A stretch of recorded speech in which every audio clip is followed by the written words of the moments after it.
So we are back to chest, shoulders, triceps, and calves. Usually I would start with calves first, but kind of want to be like a bro today and just do chest first. Or chest, shoulder, tricep first, and then we'll do the calves after. I'm going to start with this incline, this 15-degree incline Smith machine press as per usual, or as per the last two workouts. Been liking it. Let's just kind of get into it and feeling good, feeling strong. I can kind of feel it right now. Hoping it translates into more than 8 reps with a 45 and a 25 on each side. So I'm going to stick with the same pressing style as always. So I haven't adjusted the bench yet, but I'm going to see if it's set. Also, I was supposed to take 2 days off, but something about a Sunday night push session hits differently than Monday. So I decided to just take 1 day off, and then now I'm here doing some push. Hostility is in the bloodstream, flowing down, ready to be activated. So once I unrack, I'm pushing my back into the pad, and my shoulder blades are already pretty much pinned back as much as they can be. They're not like locked completely in position, but they're pretty much locked. But it's not like it's restricting my movement.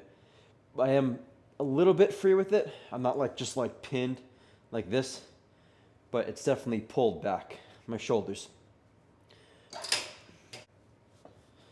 So right now I already feel this bar force into hand, into elbow, into shoulder, into upper back, into the back of my head. That's kind of how I'm thinking of it. Hips are pinned in, back's arched, feet are not moving. And then once I come down, I'm bringing my chest to the bar. And then I'm trying to bring my biceps together. So once I press up, I'm trying to get my elbows to kind of almost touch each other here. Almost like a mixture of a press and a fly. So I come down, bring the chest to the bar, and that is the same thing. So I'm going to warm up with this. Always start with the bar just to make sure everything feels okay. So I'm actually going to move it a little bit because I want more. When I move the bench a little bit this way, and then I get back under the bar, it puts me in a better position for me to get a more stretch out of the bottom. So once I come down, the bar is coming a little bit higher than nipple line now. It's just how I like to press. You can keep it more lower. You'll definitely be stronger that way, but this is something that I've developed to actually like. So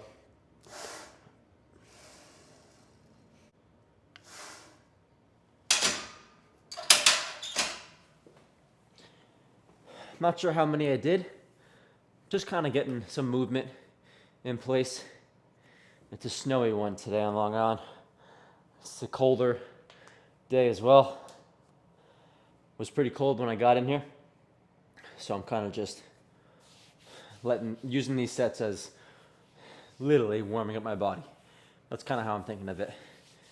And then once I get to max heat in my body, then I'm pretty much ready to go for the heavier set. On warmer days, you probably don't have to do as many warm-up sets. So I try to come in here already warm. I'll like blast my heat in the car and then come in here sweating. That's kind of the idea. And some people just go straight to 45 for each side, but I think you gotta kind of slowly feel out the weight, especially on the first exercise. So I'll go a little 25 and then 45 and then go from there.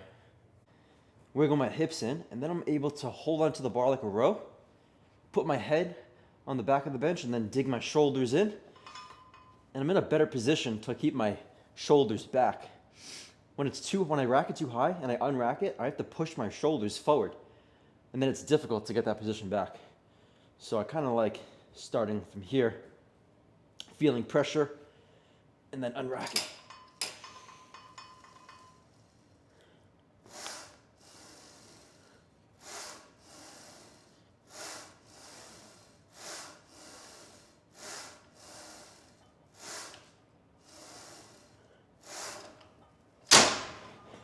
That was 7, enough just to warm up. If you want to start with a fly and then move to a press, I don't see a problem with that at all. Might be even better. I'm specifically doing this exercise first because I just like the way it feels right now. I went through a phase of doing chest flies first. I was doing incline dumbbell press for a little bit. I guess it's keeping it a little bit interesting, but it's also just doing something that I want to put effort into. And that's enough for me to go that way instead of the perfectly scientific route.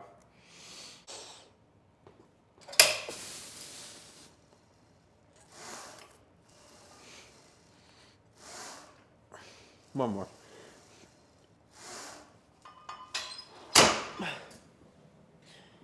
So I did 2, but I knew in the back of my head that I was only going to do 1 more warm-up.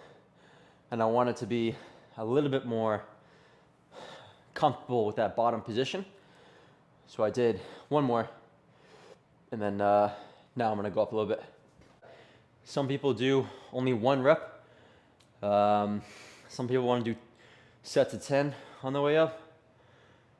But I think the idea is to do the minimum amount needed to feel safe enough to do that heaviest set, which is the set that's actually going to stimulate growth, or should if you push hard enough and you're connected to the muscle as you're doing the movement. At least that's kind of what I've developed to understand.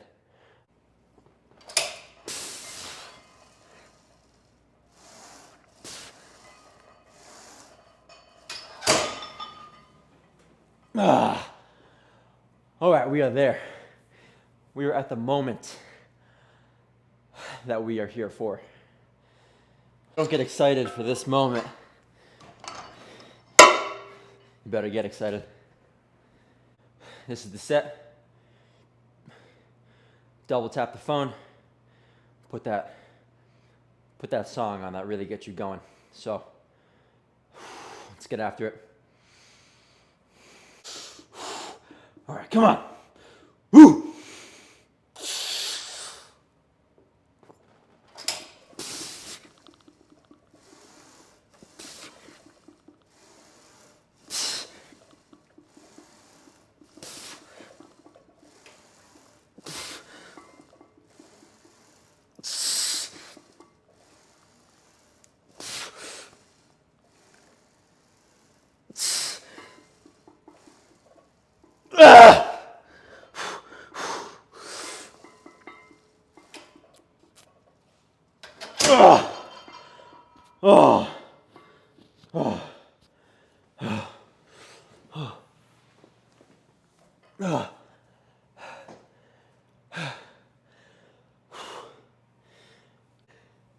Pretty sure that was 8.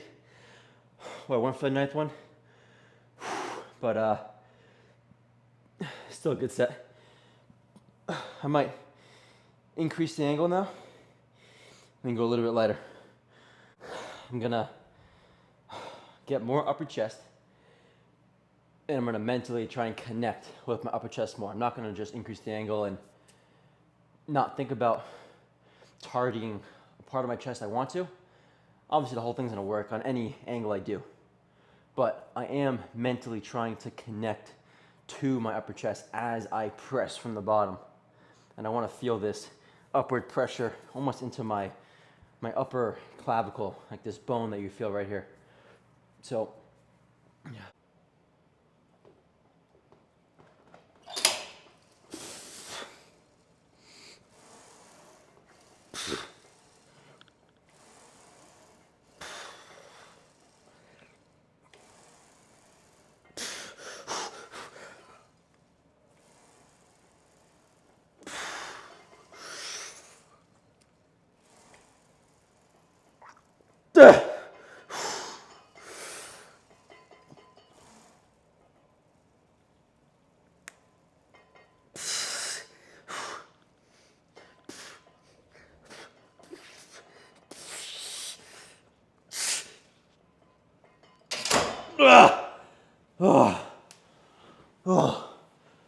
Oh, that's a good set.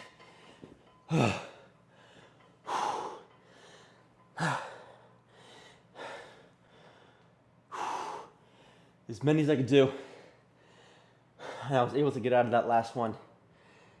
If you have a spotter, then it's probably going to be easier to commit to that last rep because you know you're going to be able to get to the top and then you're able to do a negative. But I was able to get that last one, and then I was able to get that last little bit of juice out of the chest, almost like wringing out a towel. That last like 5% there of energy in the chest, I guess we'll call that. So, chest is fatigued. I'm gonna move on to that side lateral machine that I've been doing. That thing is so good. Fantastic exercise. So let's just go over there and do a little warm up on it.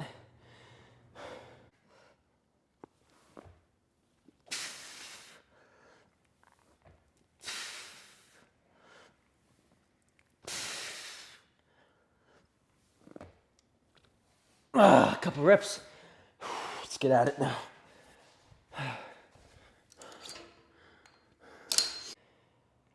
All out.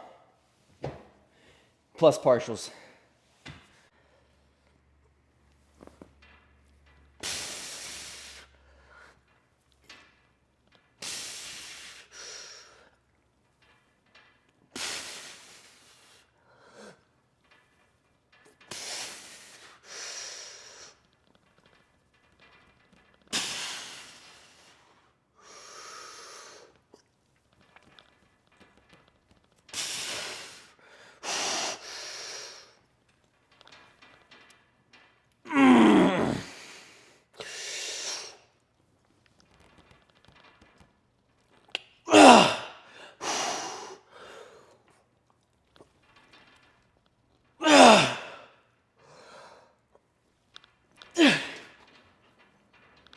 Ten.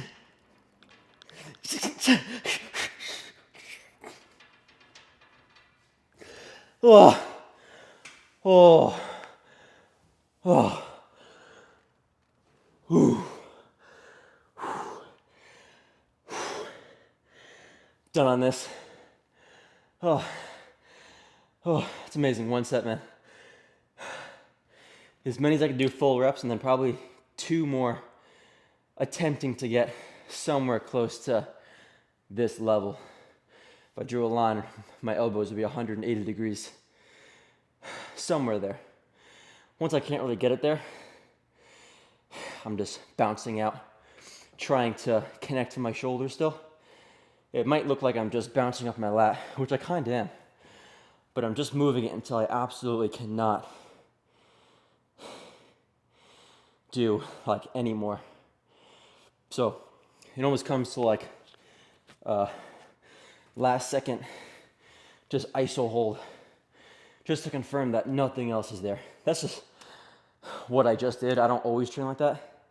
I've been doing it lately, but I haven't always done that in my my lifting stuff. So I'm gonna move on to a dip now, I think. I'm doing a dip because I want some front delt work since I'm not doing any shoulder press. I am definitely getting some front delt in that incline press that I just did.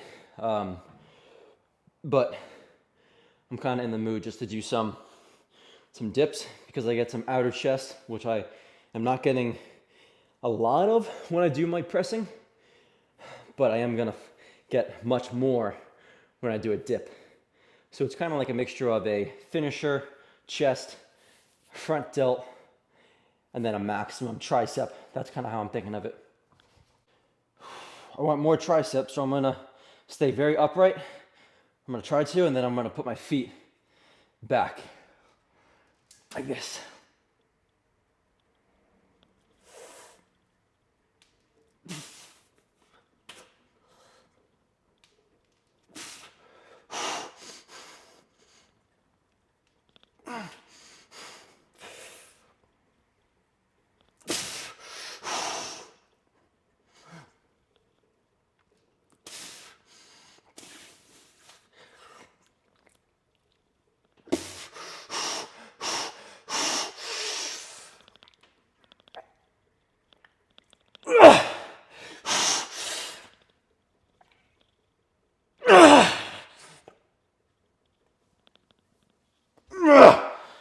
Oh, ooh, done there. As many as I could do. Explosive reps. I'm using everything there. I'm trying to isolate my tricep, but I'm not abandoning the idea to contract my chest or my front delt. I'm trying to use it all together, but I will say I have a massive tricep pump right now, so it's a sign that most of that was tricep. Obviously there's chest and front delt, whatever, but the idea is to get maximum tricep out of it and finish off the chest and the front delt. So instead of doing 2 separate exercises for lower chest, shoulder, and then this, or 3 exercises, whatever, I'm kind of getting all in one. So just a little bit of an insight into how I'm thinking of this exercise. It's just what I'm doing now. I mean, everything's an explosive contraction, but that is my shortening exercise. Now I'm going to move on to more of a long head exercise.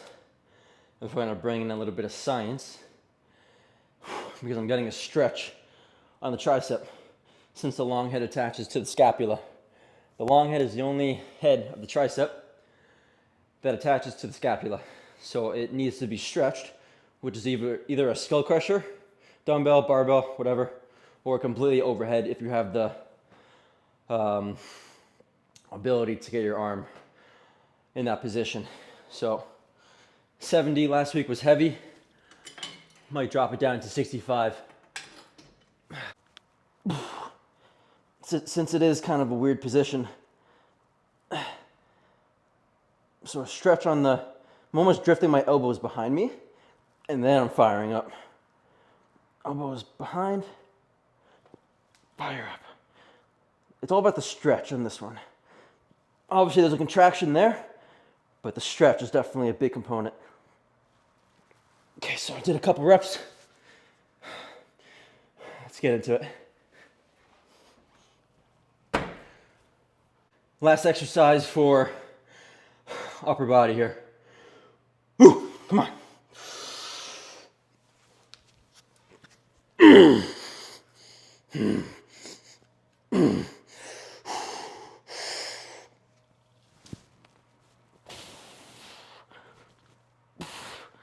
Ooh, come on.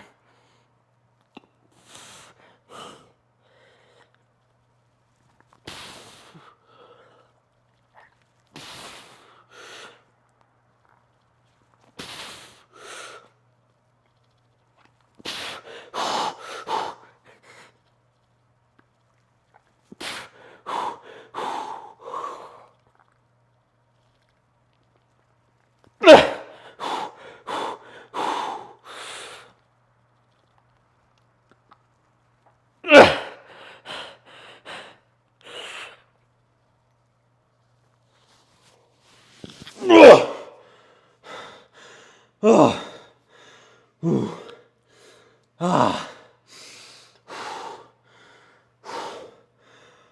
Upper body done.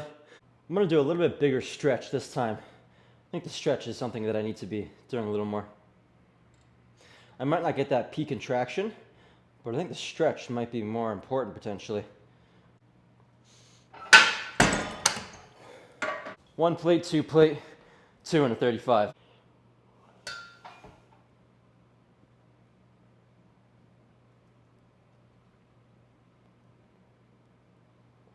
2, 3, 4, 5, 6. Do one more.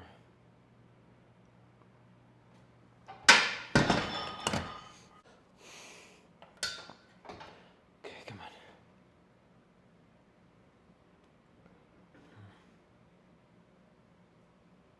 2, 3, 4,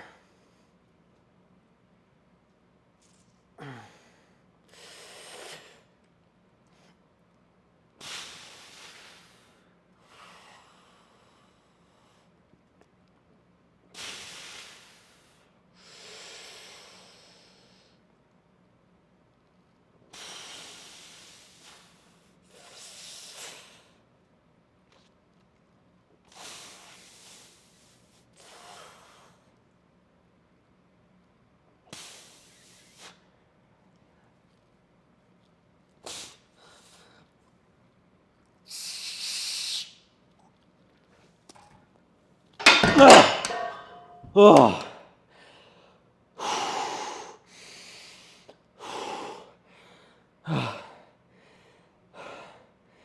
A little bit more stretch that time. I liked it. Soleus exercise done.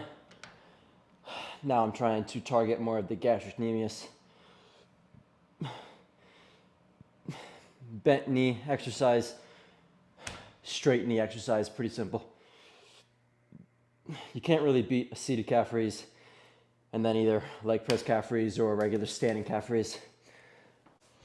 We'll switch up into clothing. Let's put some shorts on and see if it looks any, I don't know, I'm assuming it's gonna look better. Maybe it'll look like shit, who knows? Might be even better if it looks like shit. Extra motivation. Just one warm up. Couple reps just to make sure everything feels okay. This exercise can put some strain behind the knee, since the gastrocnemius attaches over the knee to the femur. So that's why when you lengthen this by straightening your leg, you'll get more gastrocnemius stretch.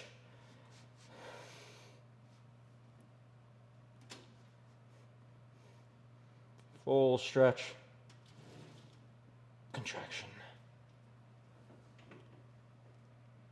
Full stretch.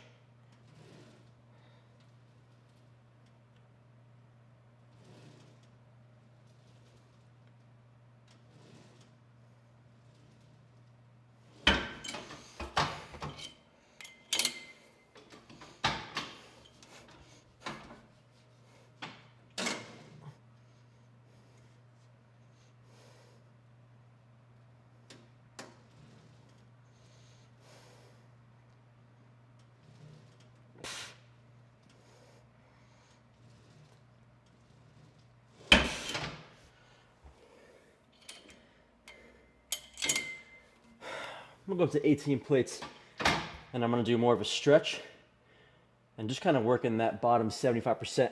Sometimes you can go too light just to get that peak contraction and you might miss out on that loading opportunity.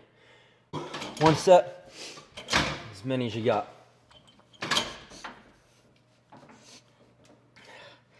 Hamstrings are very sore from the stiff leg deadlifts that I did 2 days ago. We'll definitely be incorporating those more, or I definitely should be. Hips all the way tucked in, locked in. All calves, man.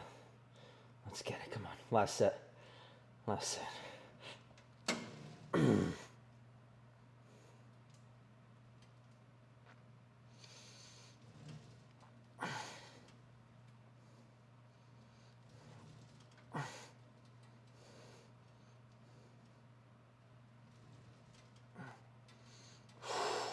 Oh yeah, come on. Come on.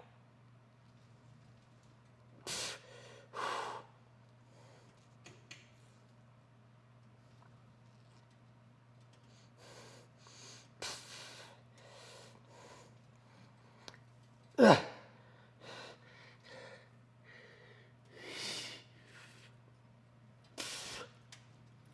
Two.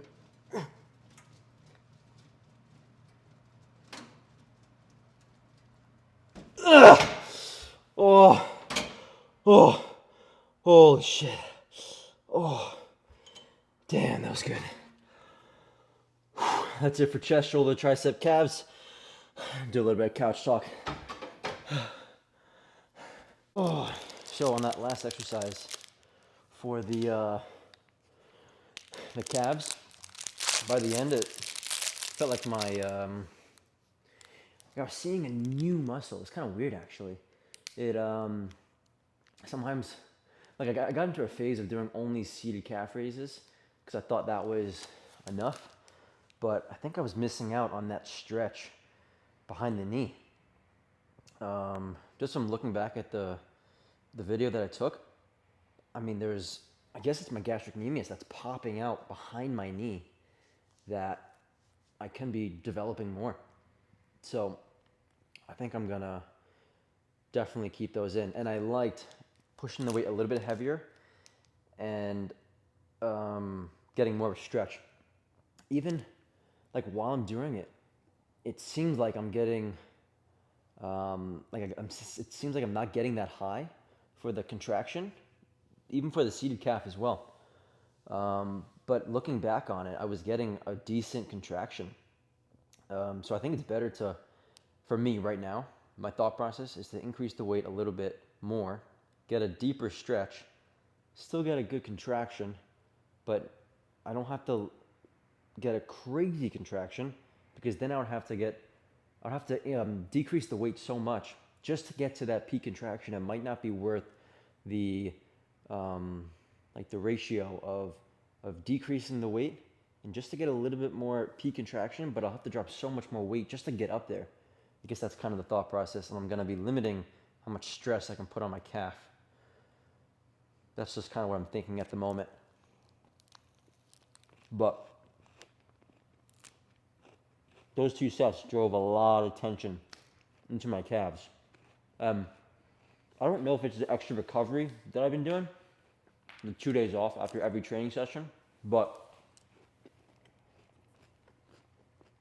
I'm 170 pounds probably in the morning. I haven't weighed myself, but I was weighing myself like midday,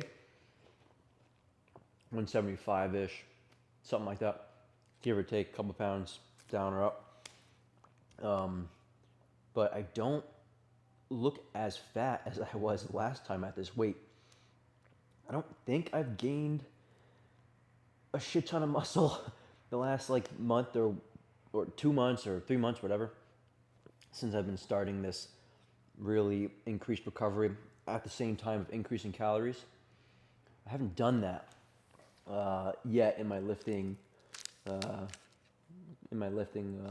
years, whatever. So curious if I'm just gonna diet back down and be the exact same goddamn weight as I was last time, or if I am a lot bigger. But I don't feel as fat. I guess that's the key thing that I'm saying.